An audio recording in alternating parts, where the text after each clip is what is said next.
Hai, perkenalkan nama saya Nisa Melia. Halo, nama saya Auda Nur Saidah.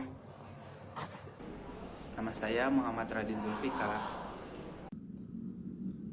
Halo, perkenalkan nama saya Wahid Dwi Tianto. Halo, perkenalkan nama saya Zian Al-Fahri.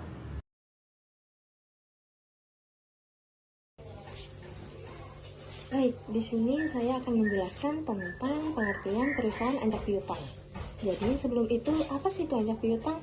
Anjak piutang adalah suatu proses pembiayaan melalui transaksi pembelian piutang suatu perusahaan. Nah, fungsi perusahaan anjak piutang di sini adalah sebagai perantara antara perusahaan yang ingin menjual piutang dengan pihak yang berutang.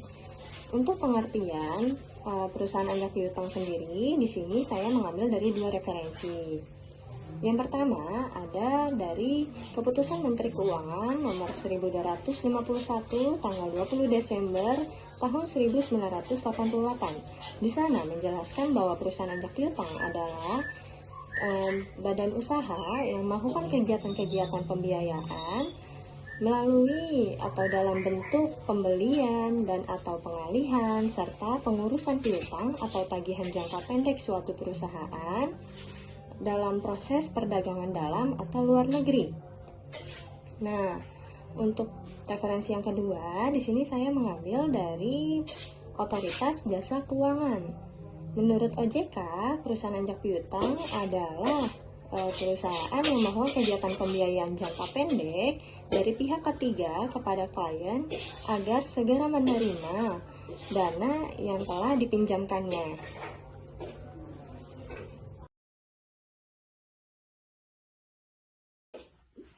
Selanjutnya akan ada yang namanya cakupan kegiatan dalam perusahaan anjak piutang. Menurut Keputusan Menteri Keuangan nomor 1251 tanggal 20 Desember 1988. Di sana tertulis bahwa cakupan kegiatan yang dilakukan oleh perusahaan anjak piutang mencakup 3 hal. Yang pertama, ada yang namanya pengambil alihan tagihan piutang suatu perusahaan dengan biaya tertentu. Nah, tagihan piutang ini adalah piutang yang dijual oleh pihak klien.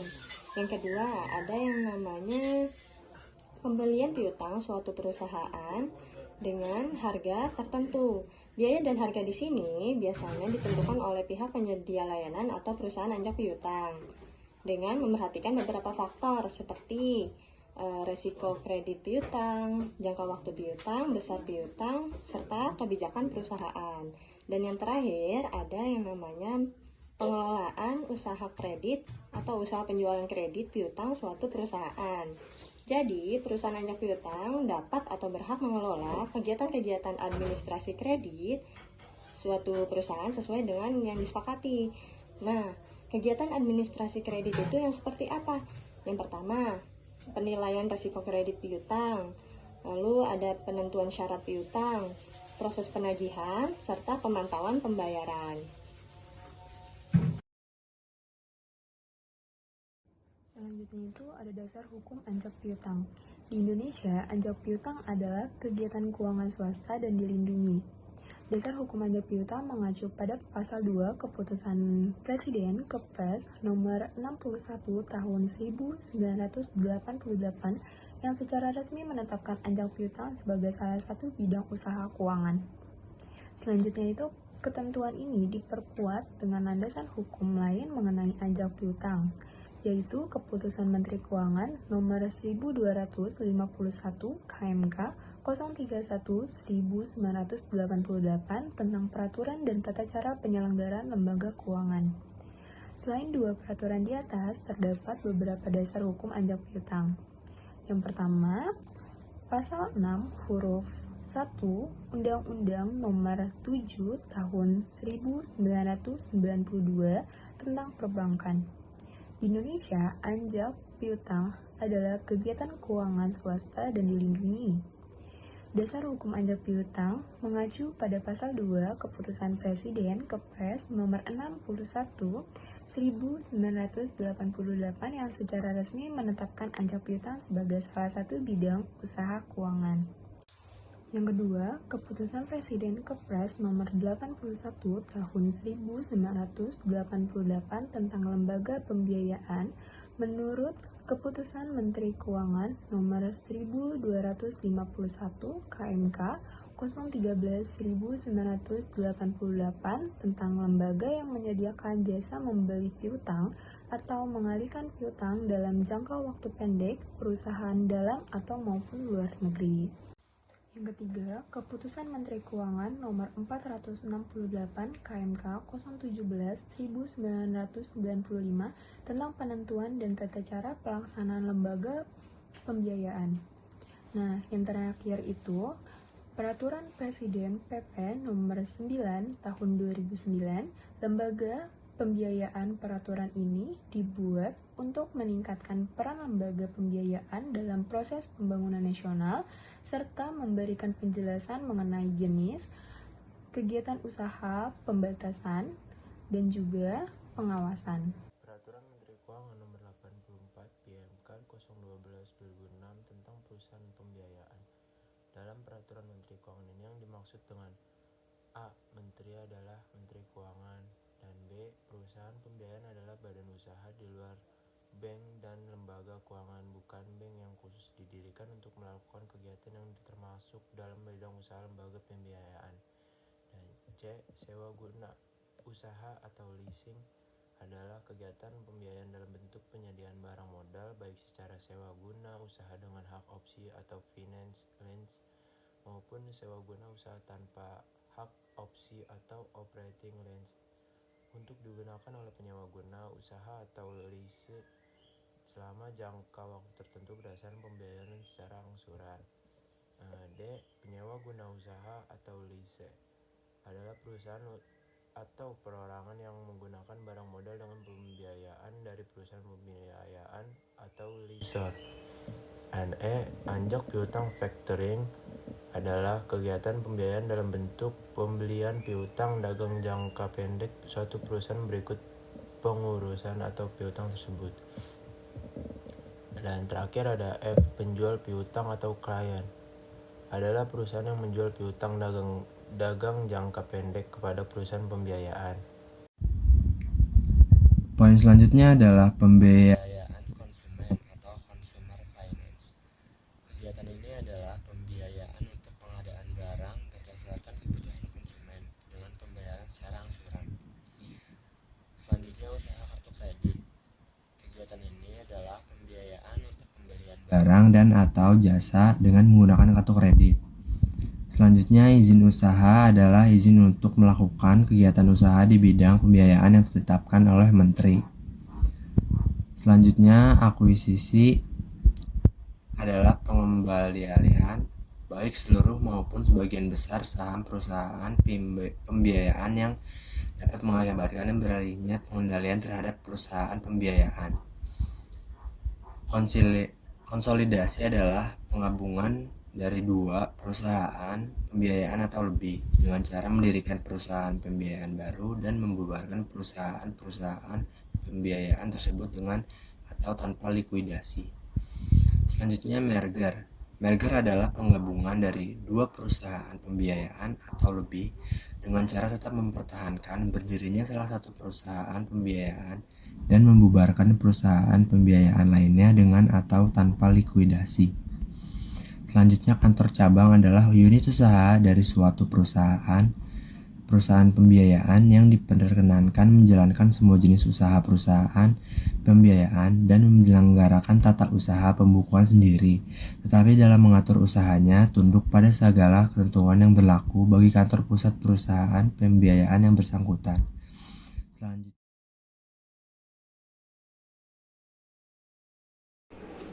Siapa saja pihak yang terlibat dalam kegiatan ini? Dalam kegiatan ini ada 3 pihak yang terlibat langsung, diantaranya yaitu yang pertama ada perusahaan anjak piutang, yakni perusahaan yang bertanggung jawab pada anjak piutang dari pihak klien atau biasa juga disebut sebagai investor.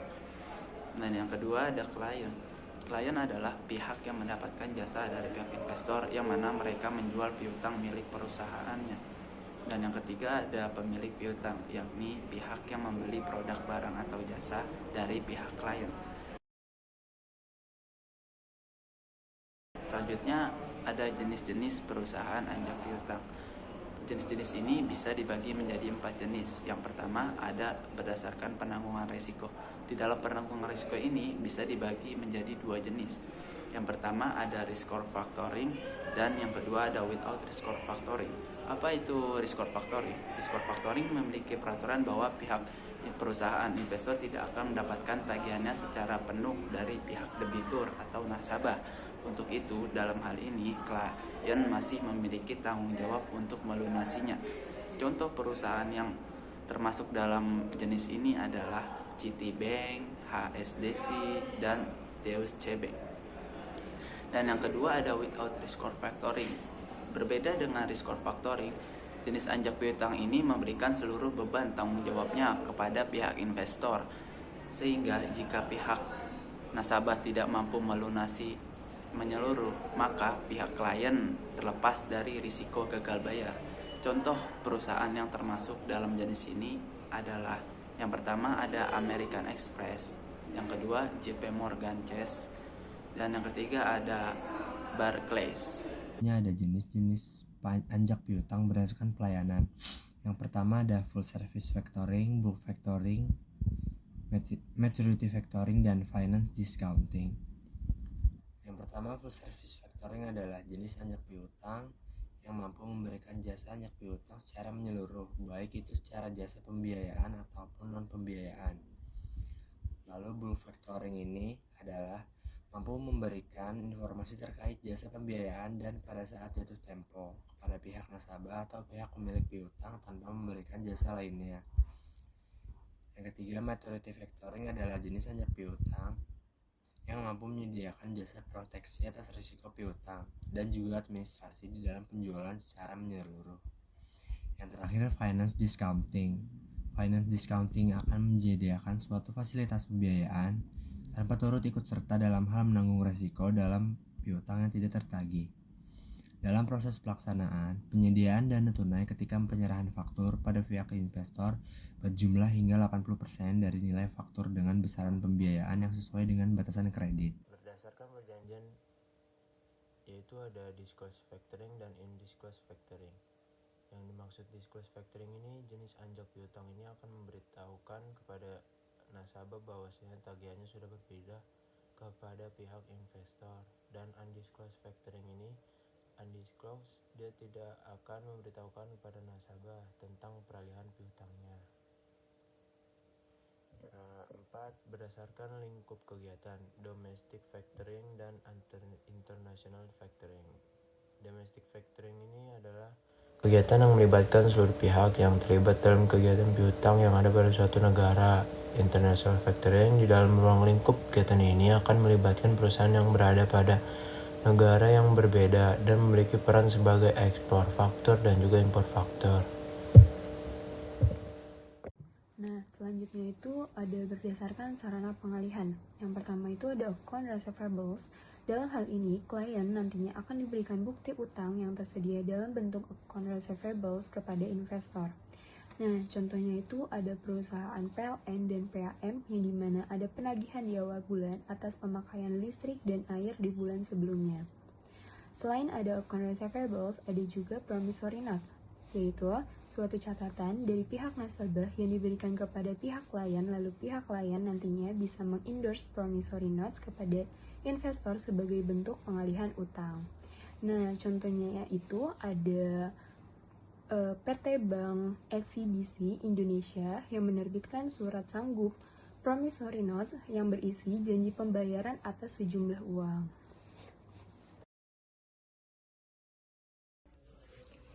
Oke, selanjutnya saya akan menjelaskan mekanisme atau langkah-langkah melakukan anjak piutang. Jadi, anjak piutang ini terjadi ketika sebuah perusahaan menemui kendala dalam proses penagihan piutang mereka. Nah, akhirnya mereka membutuhkan jasa anjak piutang ini. Untuk melakukannya, yang pertama yang harus dilakukan oleh mereka adalah mencari perusahaan anjak piutang yang sekiranya cocok atau sesuai dengan kebutuhan mereka, dan pastikan mereka itu sudah mengetahui sedikit lebih dalam mengenai syarat dan ketentuan yang berlaku di sana. Setelah itu, mereka bisa melakukan atau mempersiapkan dokumen-dokumen yang sekiranya nantinya akan diperlukan oleh perusahaan anjak piutang, seperti dokumen keuangan, daftar piutang, serta informasi general tentang perusahaan, tentang reputasinya, dan lain-lain. Lalu yang ketiga itu, setelah mempersiapkan dokumen, mereka dapat menghubungi perusahaan anjak piutang yang dituju dengan nantinya akan terjadi pertukaran informasi dengan anjak piutang ini atau perusahaan anjak piutang ini. Dari pihak klien akan menyampaikan tentang kondisi dan kebutuhan mereka, sedangkan dari pihak perusahaan anjak piutang akan menyampaikan syarat dan proses lebih lanjut. Setelah menghubungi, pihak perusahaan anjak piutang akan melakukan evaluasi piutang dan risiko piutang di dalamnya.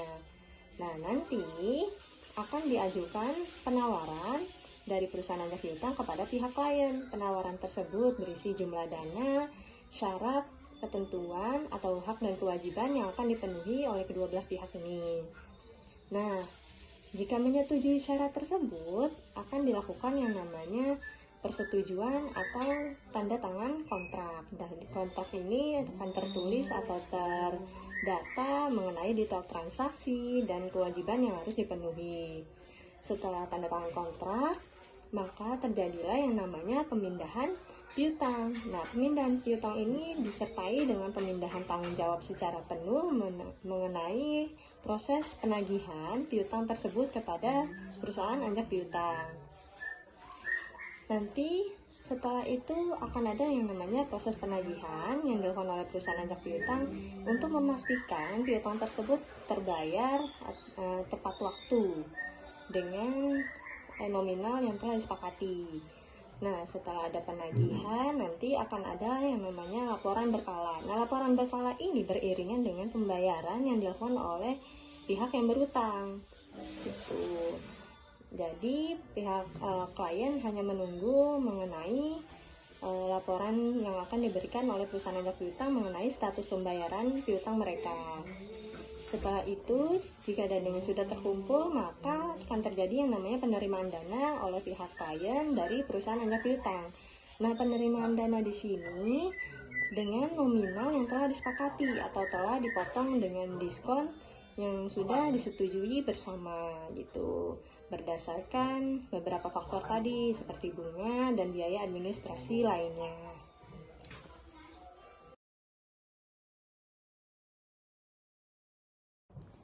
Selain jenis-jenis anjak piutang, ada juga benefit anjak piutang. Nah, perusahaan yang melakukan proses anjak piutang mampu memberikan manfaat ke semua pihak. Yang pertama itu ada manfaat untuk investor.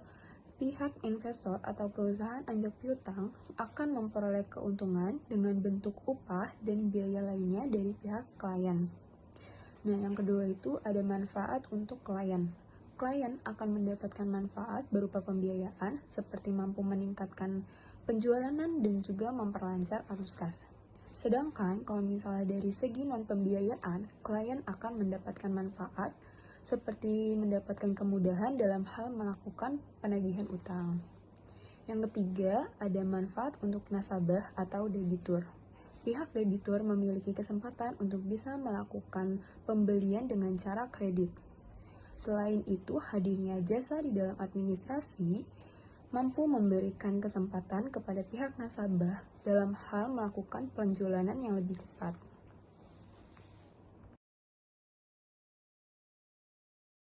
Balik segala benefit atau keuntungan terjadi, ada pula kerugian yang mungkin akan dialami oleh pihak klien, yaitu satu, pembatasan likuiditas atau kemampuan perusahaan memenuhi kewajiban atau utang masa depan. Anjak piutang memang memberikan likuiditas cepat dalam jangka pendek, namun ini berisiko mengurangi likuiditas masa depan, terutama jika piutang tersebut merupakan sumber kas yang stabil. 2. Adanya biaya tambahan yang dikenakan pihak perusahaan anjak piutang berupa bunga atau biaya administrasi lainnya, yang nantinya ini akan menjadi sumber keuntungan mereka. Dan 3. Berkurangnya margin keuntungan karena pihak klien tidak menerima nilai penuh dari pihak piutang tersebut sebab adanya diskon atau potongan tadi. 4. Ketergantungan pada pihak ketiga atau perusahaan anjak piutang Karena setelah menjual piutang melalui perusahaan tersebut, maka proses penagihan diserahkan secara penuh kepada mereka.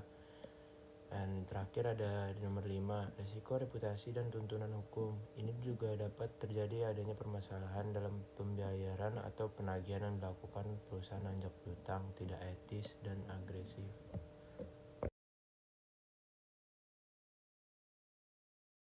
Ini perusahaan Shopee ABC merupakan produsen yogurt premium di Jakarta. Saat itu mereka mendapat pembelian secara kredit sebanyak 20.000 unit yogurt. 20.000 unit yogurt dari jaringan supermarket nasional yang memungkinkan perusahaan ini menerima 80 juta pendapatan tambahan. Namun untuk memproduksinya, mereka hanya menyisakan dana berkisar 7 juta dari rekeningnya. Menipisnya dana membuat mereka gelisah. Ketika 45 hari sebelum jatuh tempo, hal ini membuat mereka menjual piutang tersebut kepada perusahaan anjak piutang. Setelah dilakukan evaluasi oleh perusahaan anjak piutang, mereka mengenakan diskon sebesar 5%, yaitu 4 juta dari total faktur 80 juta ribu. Setelah menyetujuinya, maka proses penagihan diserahkan sepenuhnya kepada perusahaan anjak piutang. Seiring dilakukannya penagihan dan aksuran pembayaran, pihak Shopee ABC diberikan jumlah dana yang telah disepakati, yaitu sebesar 76 juta saja ketika dana tersebut telah terkumpul. Nominal tersebut dihasilkan dari besar piutang 80 juta dikurangi diskon sebesar 5%, yaitu 4 juta. Posisi Shopee ABC di sini adalah sebagai klien dengan piutang sebesar 80 juta dan diskon yang dikenakan perusahaan anjak piutang sebesar 5% atau 4 juta. Sehingga jumlah dana yang dikembalikan sebesar 76 juta. Ia menggunakan jasa anjak piutang untuk memastikan bahwa dana mereka kembali dalam waktu yang cepat.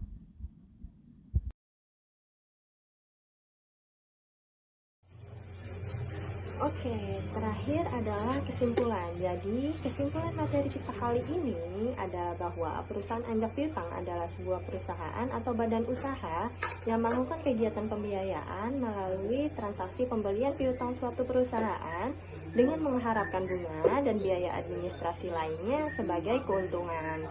Perusahaan ini punya banyak jenis dan manfaat yang akan diterima oleh ketiga belah pihak, tapi ini memiliki resiko yang lebih besar akan diterima oleh pihak klien. Jadi, kerugian tersebut dapat dijadikan sebagai bahan pertimbangan bagi pihak klien sebelum melakukan transaksi tersebut. Terima kasih.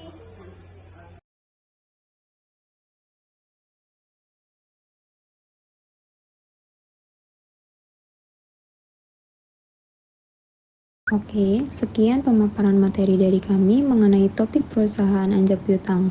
Semoga bermanfaat untuk kita semua ya. Thank you for watching. Don't forget to like, comment, share, and subscribe.